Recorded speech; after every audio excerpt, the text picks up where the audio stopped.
Freaking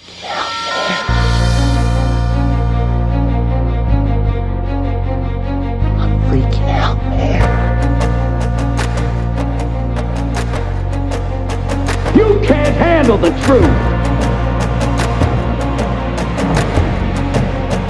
You can't handle the truth.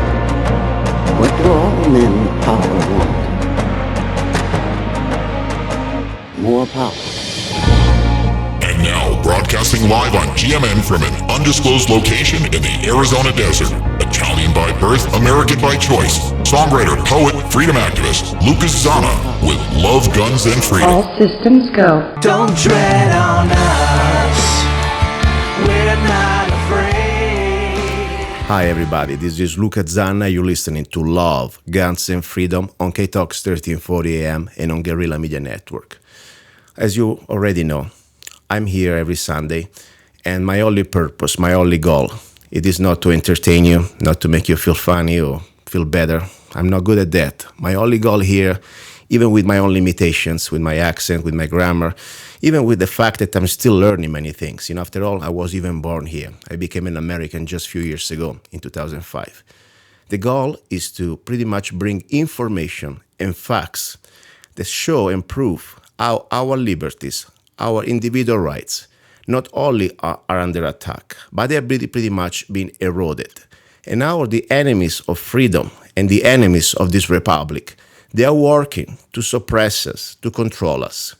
And for me also it's very important, first of all, we must understand the problem, admit that there is a problem, and then we must work for solutions.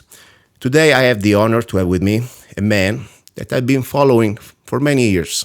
And I never met in person, but I've been following his work. And as I said, I don't go to churches. I believe in God. This is my personal, I don't preach normally during the show, but this is my belief.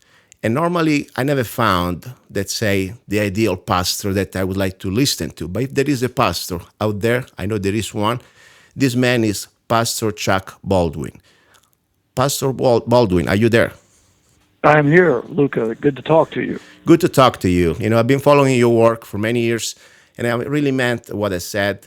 Normally I don't go to organized churches because I always believe that, unfortunately, many people, they are not there for the mission, but they are more for control. And I don't like to have a middleman between me and God. I'm a former Catholic. I Reformed Catholic because I understood that the Catholic is just another king, and I'm not going to bow down to any king. But if I had to look for a pastor one day that I would be able to listen with pleasure and interesting way, it's you. And I was almost tempted to move to Montana when I heard that you were going there, by the way, if it wasn't for the weather. Oh, wow. Okay? Well, thank you very much for that. So I really mean it, and that's why you're here, because I want to talk with you today. First of all, a little bit about you. Everybody probably already know you on my show, but I would like to give a little bit of introduction. I think the best person to talk about yourself, it's you. Tell us a little bit about your background. Who is Pastor Baldwin, and what have you been doing politically, and also, for our country the last few years? Oh, wow. Well, for 35 years, my family and I lived in Florida, and I pastored an establishment, 501c3 church down there. And, we had a very successful ministry, fairly large congregation. I raised 3 wonderful children there. In 2008, the Constitution Party nominated me for the office of President of the United States, and I ran on that year against John McCain and Barack Obama. In 2010, my family and I felt led to leave Florida after all those years and move to the Flathead Valley of Montana.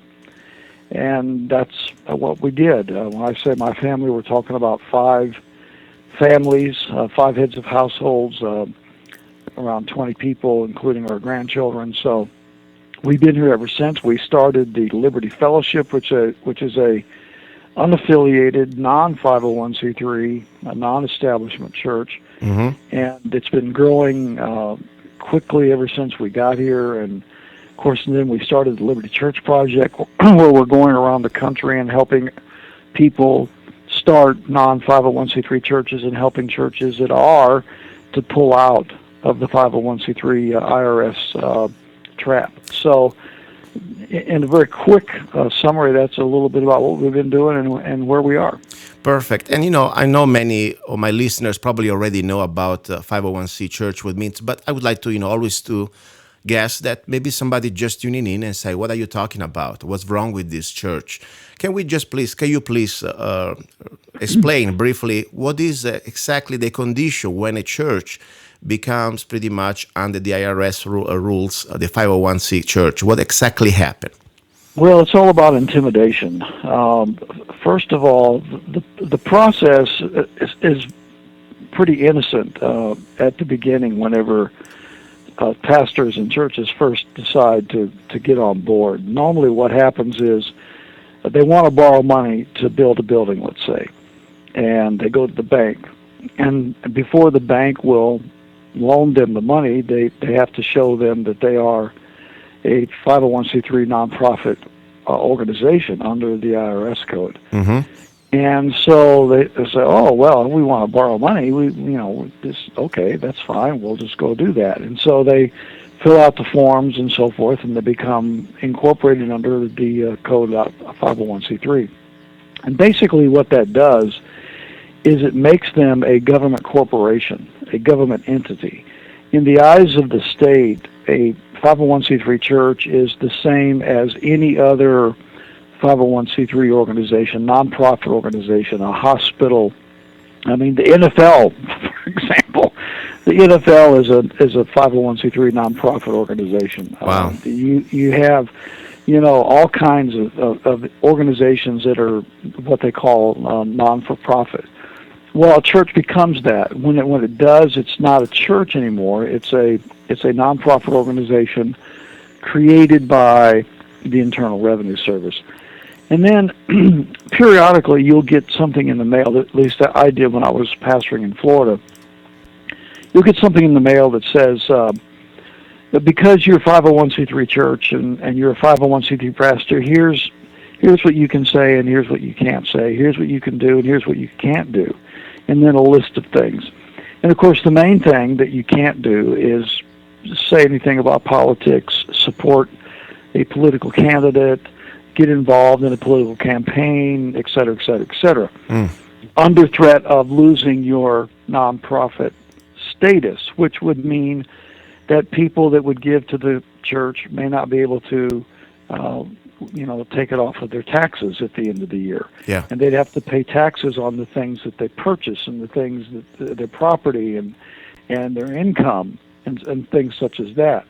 And so the fear of losing that nonprofit status is the intimidation that the IRS uses to keep them from getting involved in anything that is deemed political. So in a nutshell, that's basically what happens. Yes, so pretty much, with the 501c3 status, the churches in America, they become licensed or state-sanctioned organizations by the government. So there is no more freedom of speech, and pretty much the government control the church. And whatever pretty much, they say, it can be scrutinized. I heard stories that many times in some churches, some IRS agents, they were there monitoring the sermons of the pastors. So freedom of speech, the First Amendment doesn't exist anymore pretty much in the 501c3 status.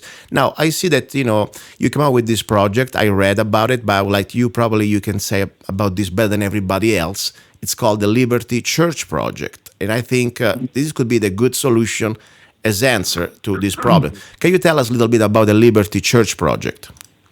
Thank you. A couple of years ago, I was inundated with people that were requesting help.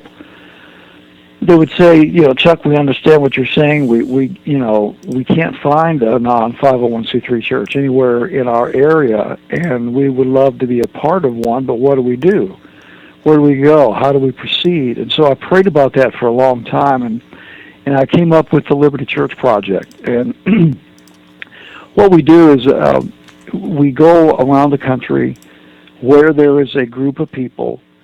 It doesn't have to be a large group, but there does need to be a small group of people that are dedicated and very serious about wanting to start a non-501c3 church, because this is serious business. This is not something that you do flippantly. And so whenever we find a group of people that are dedicated to that and they really want to do that, I will take my team with me, and we will go into that city, and maybe it's a church and they want to get out of the 501c3, or maybe it's a small group of people and they want to start a non-501c3 church. Either way, we go in and I bring a series of lessons to encourage them and help them and teach them.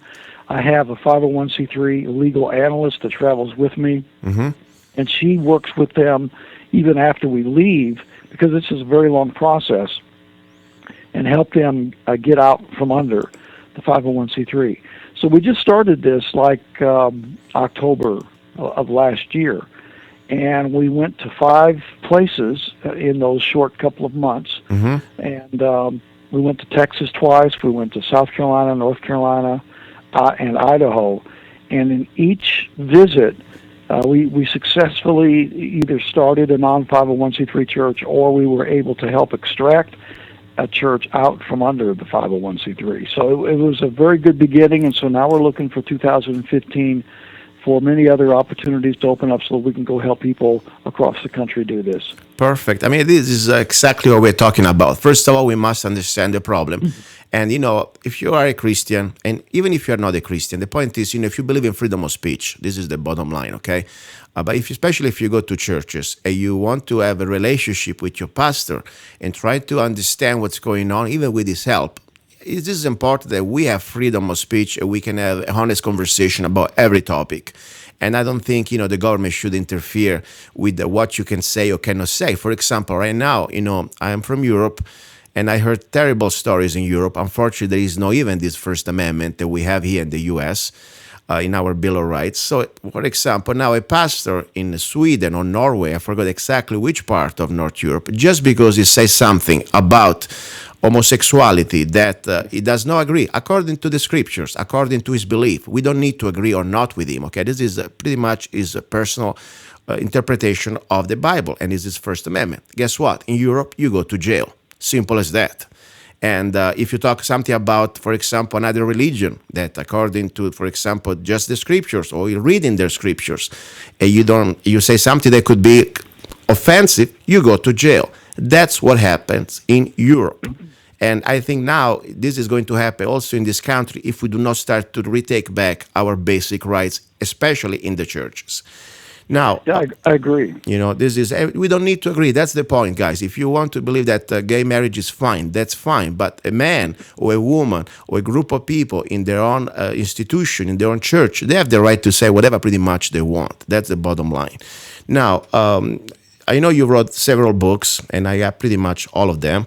I'm still reading some because it's kind of interesting, all these books that I have a list of books that I'm going to read the next few months. And I started at Romans 13, and I think it's one of the most interesting. And also you wrote another interesting book about, by the way, Second Amendment.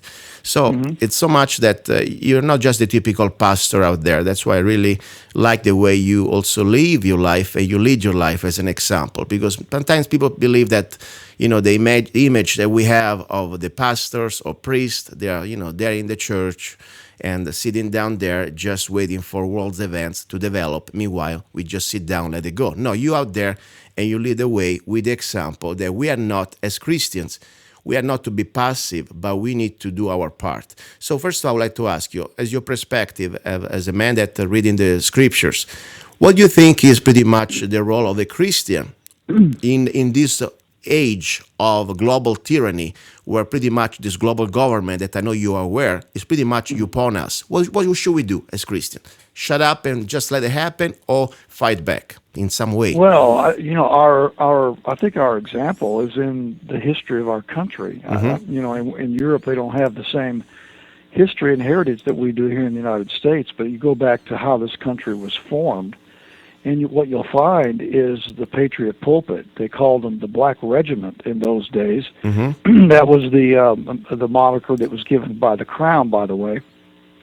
These were clergymen in colonial America, New England, that stood up in their pulpits every Sunday, and they taught their congregation the biblical principles of liberty from the Scripture.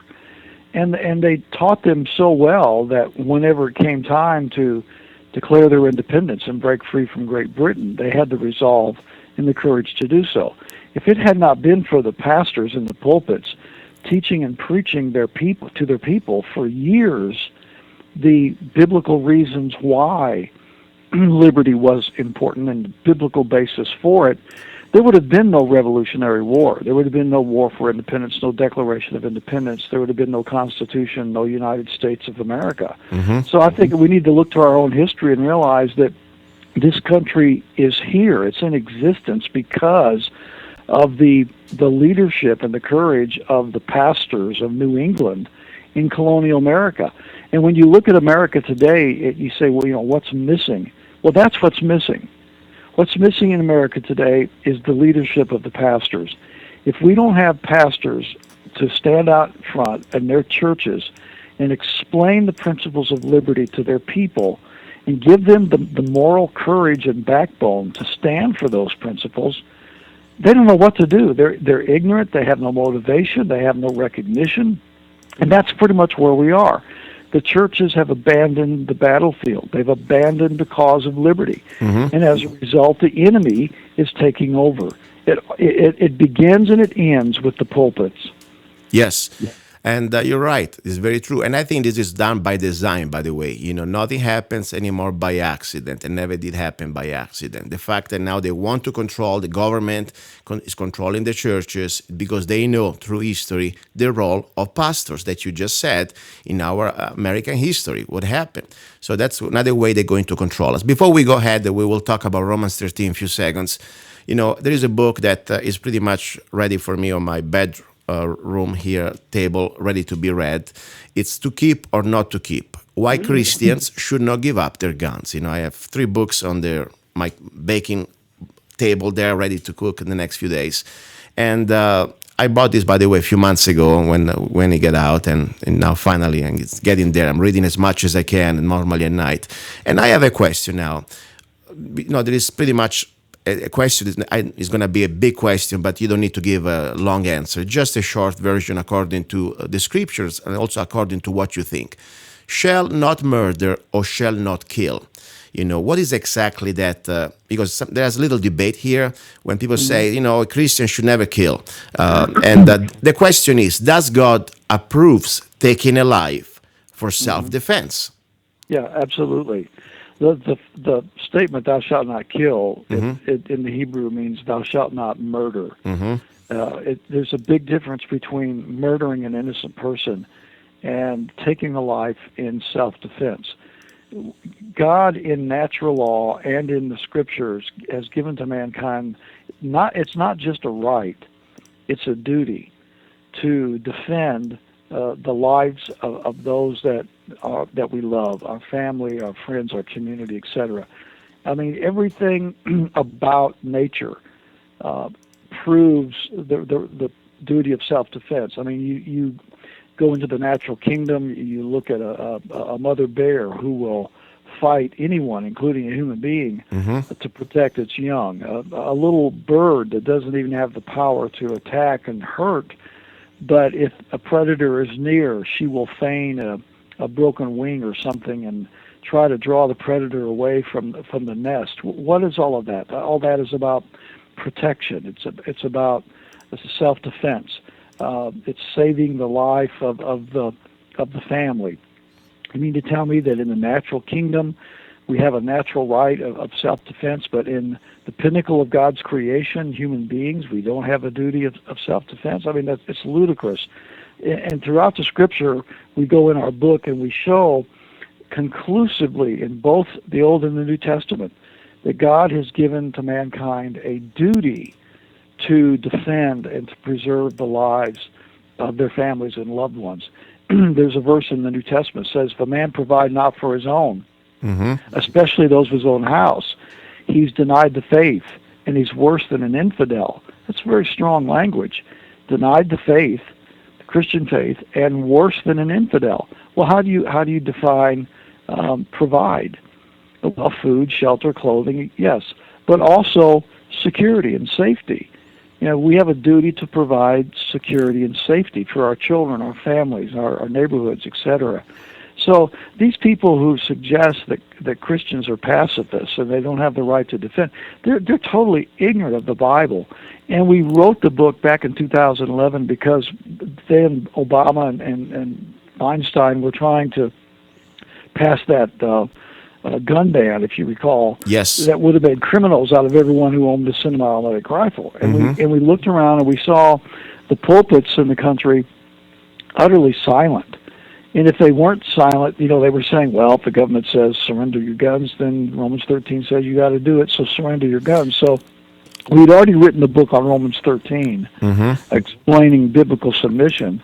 And so now we've got to write a book about lawful self-defense. And so that's why we wrote the book, Why Christians Should Not Give Up Their Guns. Yes, and I would like to remind the crowd, that one of the most favorite phrases or part of the Bible that Hitler used to like so much was Romans 13. And yes. Yeah, because that's exactly, for me, when they try to control us, there are different ways. And I believe religion, if used or misused, that's another way they can control us. I believe in God, but I do not believe in man. They try to control me through religion. And I believe that's what we should understand, not because it's coming from somebody that he has a black robe or is sitting on top of a stool and, just telling us what to do. We need to always use our logic, I believe. We need to use our heart. And also we need to read really the scriptures, not just tell us, just do what we've been told. Now, coming down to Romans 13, we will go 1 second for a couple minutes. It's a little bit, probably you already heard about this. It's a little part of a network news audio file that people can find also on YouTube. And I'll play briefly so you can comment on that, and then we go into your book. Stay here. Here we go. This is about... All ever become a reality in America? Some fear any nuclear, biological, or chemical attack on U.S. territory might trigger just that. And as KSLA News 12's Jeff Farrell discovered, the clergy would help the government with potentially their biggest problem, us. From my cold, dead hands. Charlton Heston's famous declaration captures a truly American value, the overarching desire to protect our freedoms. But gun confiscation is exactly what happened during the state of emergency following Hurricane Katrina in New Orleans. U.S. troops also arrived, something far easier to do even now thanks to last year's elimination of the 1878 Posse Comitatus Act. That forbid U.S. troops from policing on American soil. If martial law were enacted here at home, like depicted in the movie The Siege, easing public fears and quelling dissent would be critical. And that's exactly what the Clergy Response Team, as it's called, helped accomplish in New Orleans. Jeff, the primary thing that we say to anybody is let's cooperate and get this thing over with, and then we'll settle the differences once the crisis is over. Such Clergy Response Teams would walk a tightrope between the needs of the government versus the wishes of the public. In a lot of cases, these clergy would already be known in the neighborhoods in which they're helping to defuse that situation. For the clergy, one of the biggest tools that they will have in helping calm the public down or obey the law is the Bible itself, specifically Romans 13. Because the government is established by the Lord, and that's what we believe in the Christian faith. That's what's stated in the Scripture. Civil rights advocates believe the amount of public cooperation may depend largely on how long they expect a suspension of their rights might last. Jeff Farrell, KSLA News 12 reporting. Here we go. What do you think about this pastor that pretty much says what he said about Romans 13? Yeah, well, he's regurgitating what the vast majority of pastors have been taught in the seminaries and Bible colleges and universities, etc., across the country. They're all taught that version of Romans 13, sadly. This is the exact same version that Adolf Hitler taught in Nazi Germany. It's the same version the propaganda ministry of the Third Reich would bring to the churches, and the churches would regurgitate it to the people. And that's exactly what they're being taught today. This is, I think, one of the most disturbing things about the modern church is the misinterpretation of Romans 13. In fact, if you were to ask me why is the church in the condition it's in, I would say two reasons. One is the 501c3 tax-exempt status of the IRS that came about in 1954, and secondly, the misinterpretation of Romans chapter 13. That's why my son and I wrote the book. My son is a constitutional attorney, and he and I collaborated and wrote the book Romans 13, The True Meaning of Submission. And we go back into the scriptures, not just Romans 13, but we show the entire body of scriptural evidence, which proves categorically that authority, that human authority is limited. It's jurisdictional. There is no human authority that is sovereign over our lives. There's only one sovereign authority over our lives, and that's the sovereign authority of our Creator. Every man given authority is jurisdictional, and it's limited in nature. For example, a husband has authority in the home as a father, as the husband. Does that give him the right to abuse his wife and children? Can he beat them and misuse them and abuse them and say, well, you must submit to my authority because Bible gives me authority as a father and husband? Absolutely not. Nobody would accept that. We understand that a father and a husband cannot abuse his authority in the home. Well, the same thing is true for the civil authority. The governor, the president, the Congress, the court, doesn't matter what the authority is. It's all limited and jurisdictional. And whenever they overstep the boundaries that God has given them relative to their authority, then it is the duty of people to resist and to put in place that authority which recognizes the boundaries that God has established. This idea that says that we must submit to government no matter what, such as what that pastor just mentioned in that clip, what they don't realize they're doing, Luca, is they are making an idol out of the state. Yes. They're becoming idolaters, is what they are. They are, the very first commandment that God gave us is, thou shalt have no other gods before me. And whenever you allow another authority other than God to be a sovereign authority over your life, you have replaced the authority of God with the authority of man, and that is idolatry. And of course, it's slavery. And I know that a lot of pastors don't even think about it. They just unconsciously regurgitate what they've been taught.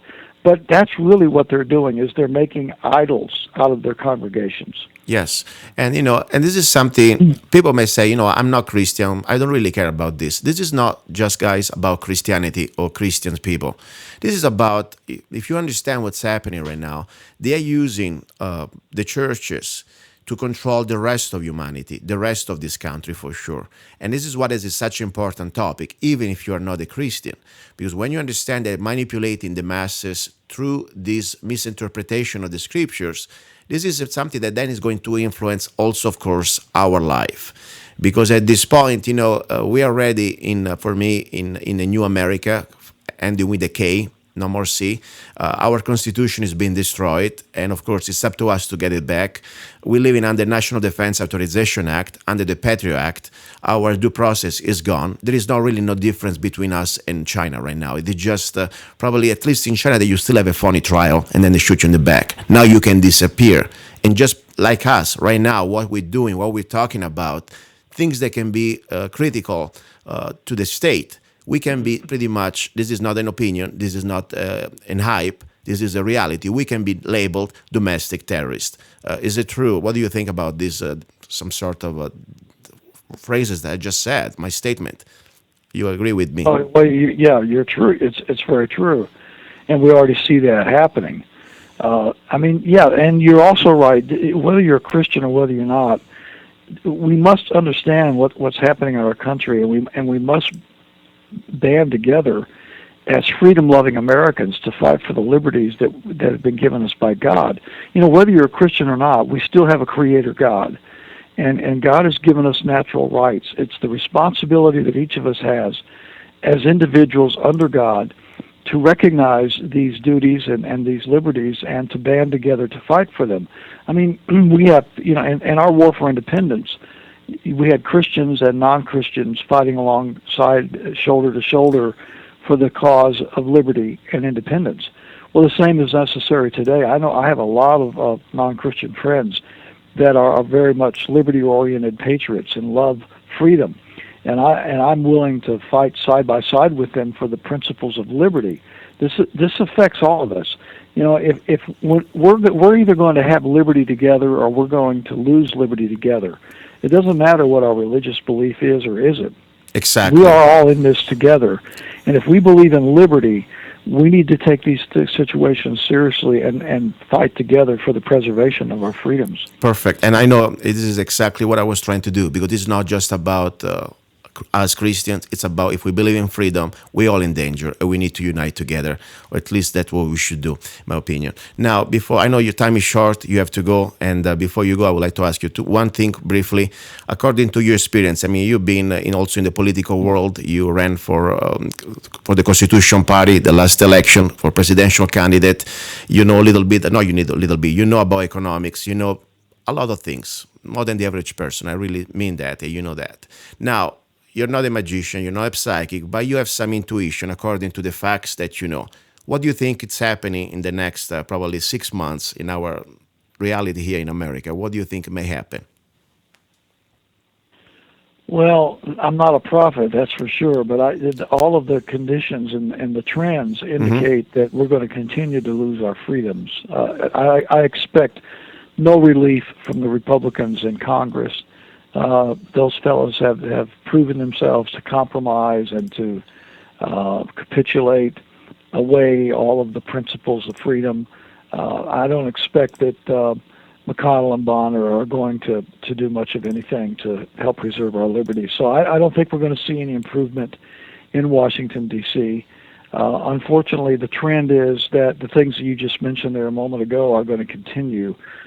I really think that it's going to be the grassroots. It's going to be the churches. If we can get pastors to speak out, if we can start getting the churches to speak out, if we can start getting people that love freedom and believe in freedom to speak out, it always starts and ends with we the people.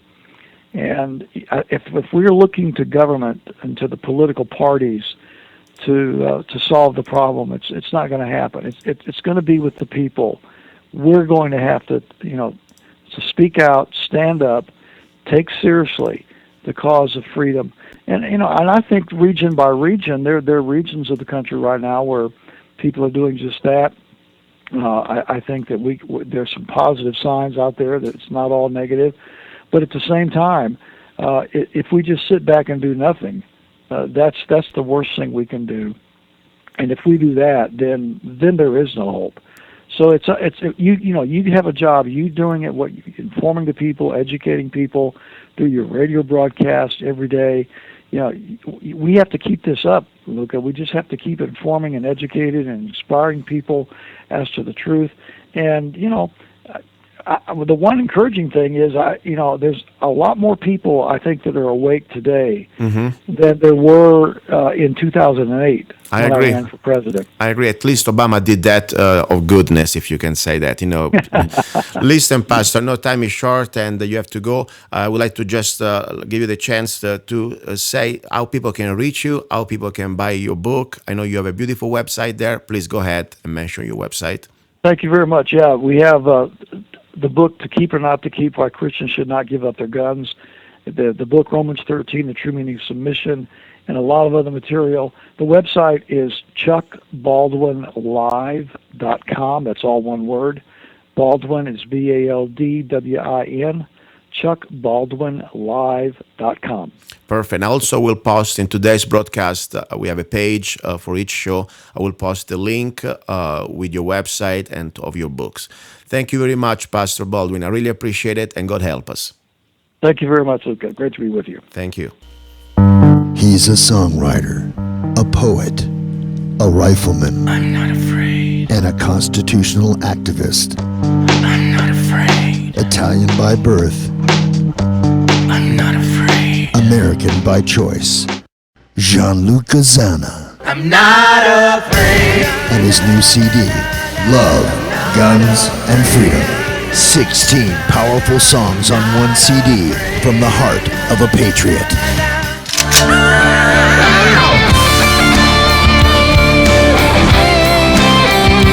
For download or to order the CD, go to www.lovegunsfreedom.com. That's www.lovegunsfreedom.com, Lyrics for your mind, music for your heart. Luca Zanna's new CD, Love, Guns, and Freedom. And that was Pastor Chuck Baldwin. Interesting interview. I've been following Pastor Chuck Baldwin pretty much since probably 2008, something like that. And I tell you, I don't believe in unorganized religion. I do not go to churches. I do not believe that it's supposed to be a middleman between me and my Creator. But when it comes down to pastor, if I to find some sort of ideal pastor who believes in freedom, who understands the individual rights, and I respect, Pastor Baldwin is the man. And I am pretty much a Reformed Catholic. Okay, I grew up in Italy as a Catholic. In Italy, pretty much there are not many choices. It's a cultural. I don't even think it's religious. And don't get me wrong, it's good that part of tradition can be interesting, but when you realize that when under the Catholic Church you are under a kingdom, there is pretty much a king, and you bow down to a king, and who is this man? He's just another man. The Pope is another man, like the prophet in different religions are just men, and so many pastors just men. And I'm not saying that every man is bad, but unfortunately, as you know, men are corruptible, and that's why I never put faith into a man. For me, and I do not want to have a middleman between me and God. And sometimes, this is just my personal choice. I do not like churches because I feel pretty much, or constrained in some sort of rituals that they are not really me. I mean, I like to be more quiet. I like to be more directive. I like to be personal with my relation with my God, with God, the Creator, and Jesus Christ. But I'm not here to preach. All I'm saying is this. There are different type of philosophies out there, at least the schools, when it comes down to Christianity, how the Christian man should pretty much interact and act with this evil that, in my opinion, we are living in right now. Especially, I really believe we are getting close to the beginning of the end. This is, of course, my personal interpretation of the scriptures. I'm not an expert, but I read them, and I think really that, and I feel it, that this is what's happening. Now, I see many pastors, I see many also Christians, that they think, after all, they have nothing to do. They just need to pray and repent and let it go, because at the end of the day, they will be pretty much, I don't say the word kidnapped in the sky, but this sort of rapture, and all the people that we're going to be left here is going to be the bad people, and the good people, they have not to worry because they're going to be raptured, and hell is going to unleash on the planet Earth. I do not believe that. I believe that, first of all, it's our duty as a Christian, and even if you're not a Christian, as a human being who believes in good, if you must believe in good, to stand up for good. And now more than ever, regardless, sometimes we say, I'm just a man, what can I do? Doesn't matter. You have to start, first of all, in my opinion, to speak up, to stand up, to live in your book of life, that your actions will talk loud for who's coming after you, and if you believe in a Creator, He will read, He will see you, at least your attempts in trying to stand up for good. I really believe that more important, if you profess yourself to be a Christian, you must completely be fearless in your struggle against evil. And in this way, we know what is evil. Evil, it is now in this dimension a corrupted government. It's violence. It is this global government. It is everything bad that's happening to us as a society. And when we understand that something is bad, we cannot just ignore it. Sometimes could be also small things in your community. And even just getting that letter to the editor out and being on record that you do not agree and you do not support such acts of evil. I think, my opinion, this is very important. That's why I really believe Christians have incredible responsibility in not just praying or going to church, but acting, standing up, acting against evil. That's the most important thing. So, all I can say, times they're going to be really tough. And I believe that, unfortunately, we have seen nothing yet, seriously. And I'm telling you, I'm not here to preach. Normally, I keep my religious belief for myself. This is not like a show where I'm trying to tell you what to do. You do what you want, and that's fine. All I say what I'm doing and what is working for me. You know, right now, I'm telling you, between first of all, the political situation, and more important, you understand the world that we are living in. Living 24/7 under chemical attack by these and biological attack by these weather modification programs, that they're no more even a conspiracy. They're in front of our face. We're feeling like pretty much we've been deprived of the sun, of the light, and whatever we breathe in, it's so toxic that you can feel it in your body every moment of your day. It's kind of harsh, you know. And then, of course, Obamacare and the economy, the destruction of the economy, and the international affairs, these international wars, rumors of wars. I mean, it is tough. And so many other little problems that you see, also local corruptions.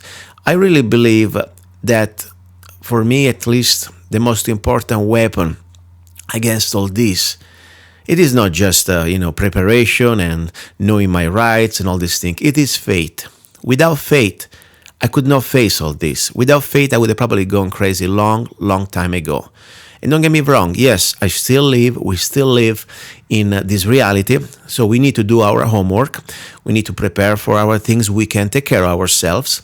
We want to be independent. We want to be responsible for ourselves, for our families. So let's not forget what we have to do. Because God say help, He will help you, but you need to help yourself.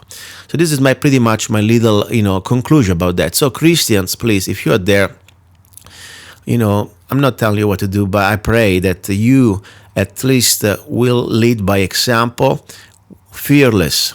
Because the fear, in my opinion, is something that we cannot afford, and is not something that belongs to somebody who believes in an afterlife and he believes in good. We will pretty much face fear. Of course, we are human beings, and I'm not saying that we are fearless. Fears can be controlled, can be used to pretty much as some sense of a self-preservation, but also as energy. If you channel this fear into energy, you can react and you can fight back. And when I say fight back, I'm not just talking about physically. I'm talking about just being there. Sometimes even just be there facing evil and not coward in front of evil, and showing to evil that after all they can take is our body, but they will never take our soul. I have a song now. It's called I Am Not Afraid, music and lyrics by Luca Zanna. I really think it may fit this situation pretty well. Stay tuned. Don't go away. This is Luca Zanna, and you're listening to Love, Guns, and Freedom on K-Talks 1340 AM and on Guerrilla Media Network. I'm not afraid. I'm not afraid. Yeah, though I walk through the valley, the shadow of death, I will fear no evil, for thou art with me. Your rod and staff, they comfort me. I am not afraid, because you are with me. Na na na na na na na.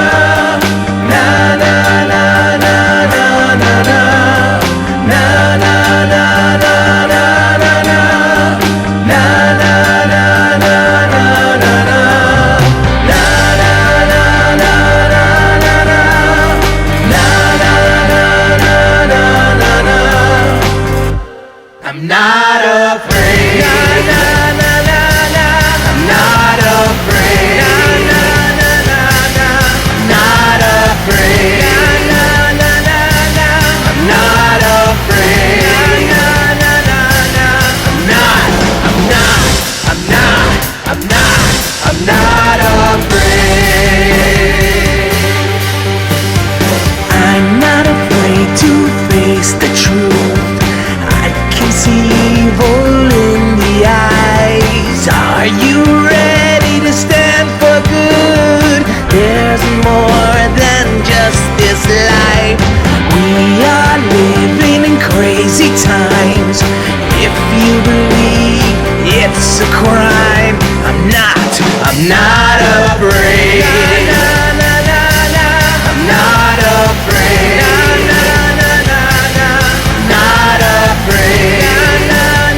for courage every day.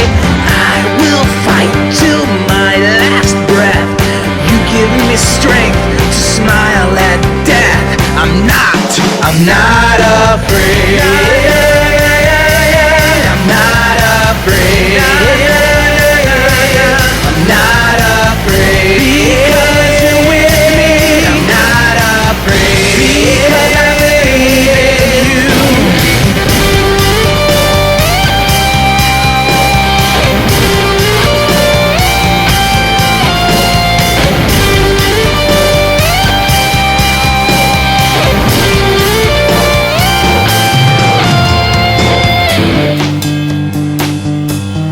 I'm not afraid. I'm not afraid.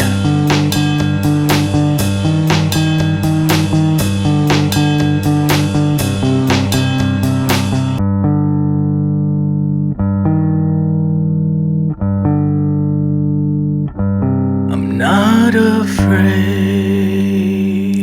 We are back into the studio. This is Luca Zanna. You're listening to Love, Guns, and Freedom. And that was I Am Not Afraid, music and lyrics by myself, Gianluca Zanna. I would like to remind my listeners, you, my listener, that this show, it is, first of all, an act of love. I'm here Sunday, and I do this for the only reason I want to do it, because I would like to share as much information out there to give you at least the tools to learn from each other, first of all, because I do not know everything, but I'm trying to learn as I share this information. And also, hopefully, with this information, we can, educate and make aware and wake up our fellow Americans. And the reason why, only when we understand what we are facing, we will be able to fix this problem. The problem here, it's global tyranny. The problem here, it's techno-fascism. The problem here that we're going to become all slaves. I really believe we are already pretty much slaves. And sometimes people say, maybe you're a little extreme. Why you say? After all, you are not a slave. But let's talk about this. I don't want to repeat this over and over, but think about it. You really think you own something? You really think you own your home? Really, try to do not pay the property tax at the end of the year. Your home is gone. You're pretty much just a rental, and you hold your property for the state. They are forcing you to wear a product that maybe you do not want, and without you endangering anybody else. Example, a seatbelt. In many states, almost every state, you must wear the seatbelt. The state is pretty much like God and is claiming ownership over your body. And there is no other justification but complete control. Because if you think about it, you are responsible for your own body.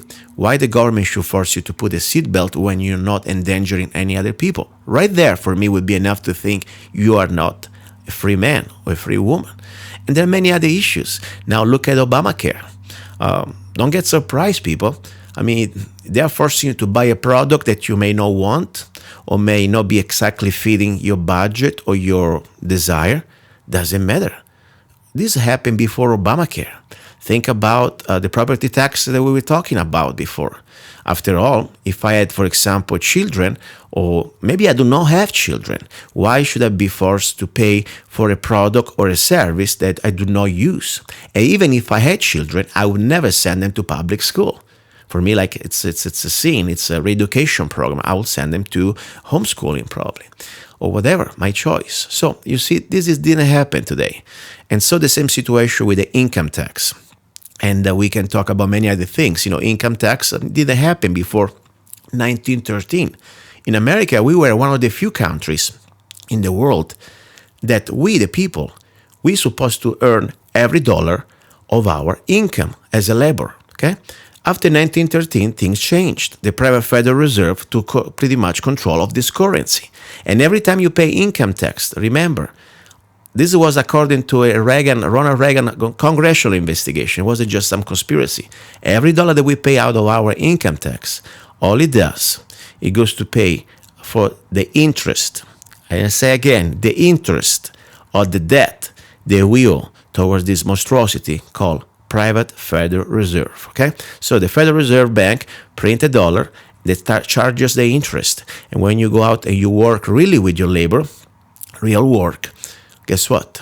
That's why you gotta pay the income tax to pay back to this sort of a black nobility, pretty much. They control us the same way kings and lords used to own our bodies, pretty much, during the Middle Ages. So, this is my point. We are here to try to awake humanity.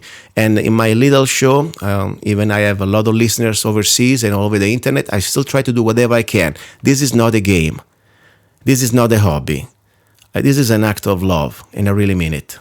And sometimes you may agree with me or not, that's fine. But I just hope at least we understand that nobody is supposed to be a slave. We're supposed to all have respect as human beings for each other. That's all I'm saying.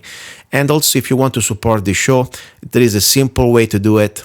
I like to have sponsors, as I said, but the best way, it's your support. All you have to do is 99 cents. If you like what I'm doing, what I'm sharing with you, it's like you offer me a coffee. I like coffee, you know that. I like espresso. And let me tell you, if you go out to the wrong coffee place, 99 cents doesn't buy you a great coffee. So guess what? You can get, though, with 99 cents, an incredible one of my songs. I have more than 100 songs that you can download, each song for just 99 cents. And the official download, you can get it from iTunes or Amazon.com. But even better, go to my website, www.zanna.us,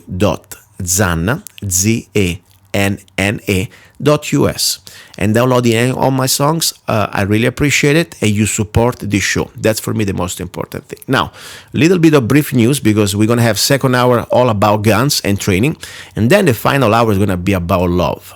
Interesting guest, incredible woman. She's an artist, and she's also a very intelligent woman that sometimes, people like to stereotype blondes and dumb. This lady is beautiful blonde and also very smart, in my opinion, and I'll tell you later her name. So all I want to say now, a little bit of information, interesting article, that there are pretty much documents out there, and I can put these documents on the website, Love, Guns, and Freedom. Today's show, I will put a link with all the real documents that show foreign troops to run FEMA camps, complete with cemeteries and crematoriums.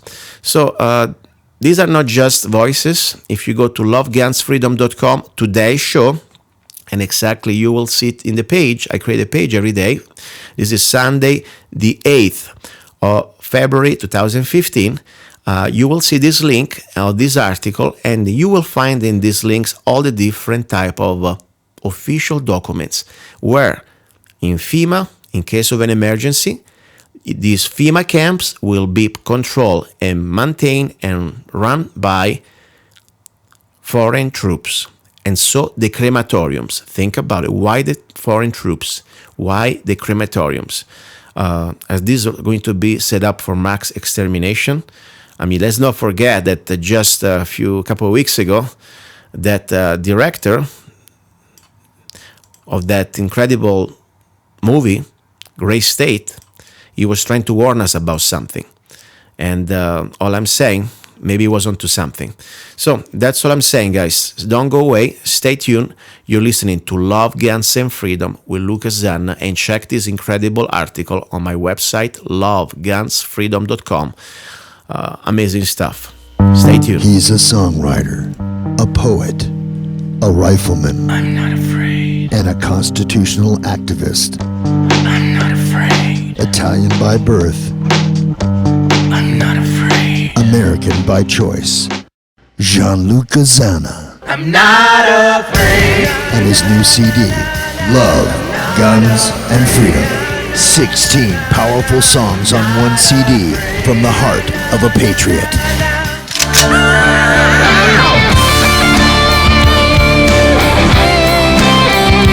For download or to order the CD, go to www.lovegunsfreedom.com. That's www.lovegunsfreedom.com. Lyrics for your mind, music for your heart. Gianluca Zanna's new CD, Love, Guns, and Freedom. Okay, before we go for hour number 2, I would like to remind you that this show, it is not like NPR. Pretty much that, they point a gun at your face to get your tax dollar through the government. No, this is a show because it's an act of love, not just me doing it, but also you listening and also supporting it, okay? This is called free market. I'm here because of my time, my love, and my dedication, but also I'm here because you can help me out to support this show. The best way, because I like to keep this information free. Don't get me wrong, if they are good sponsors, I like to get them. But first of all, my first sponsor is the truth and my integrity. So the best way to support the show is go to www.zanna, Z-A-N-N-A, art.com, zannaart.com.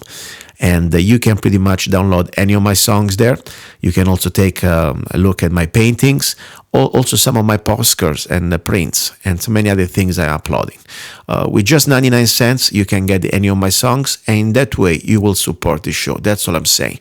Another sponsor is another project I launched a few months ago. It's called freedomlovers.us. It's a free dating site for freedom-loving singles. By the way, you don't need to be a single, because this is not just for dating. If you are just a person who believes in freedom, who wants to meet other like-minded people, and even networking and trading, selling, or just sharing ideas, this is for you. It's completely free.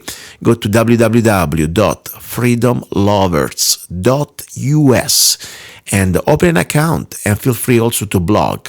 There is also incredible chat room, and please help me out to share it. This is something I'm doing, and I really believe it could be a great place to have a community where we find each other.